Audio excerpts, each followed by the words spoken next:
Hi guys, welcome to ஃபேரிஸ். வறட்டு இருமல் சளி எல்லாம் போகணும்னு கேட்டிங்கன்னா அதுக்கு சுண்ட சுண்ட பாலை காய்ச்சிக்கணும். நான் 1 டம்ளர் பால் எடுத்துக்கிட்டேன்.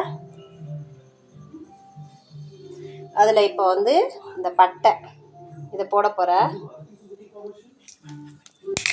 பனகல் கண்டு கொஞ்சம், அது கூட கொஞ்சமாக மஞ்சத்தூள், அப்புறம் மிளகுத்தூள். இது நல்லா ஒரு 10 நிமிஷம் நல்லா சுண்ட காய்ச்சி 1 டம்ளர் பால் 1/2 டம்ளர் ஆகணும். 1 டம்ளர் பாலை நல்லா சுண்ட காய்ச்சியாச்சு. அடுப்பை ஆஃப் பண்ணிவிட்டு இதை நல்லா ஆற்றி குடிச்சோம்னாக்க நல்லா தூக்கம் வரும், இருமல் சூப்பராக கேட்கும். உங்கள் வீட்லேயும் யாருக்கா சளி இருமல் இருந்தாக்கா இந்த வீடியோ பார்த்து ட்ரை பண்ணி பாருங்கள். பாய்.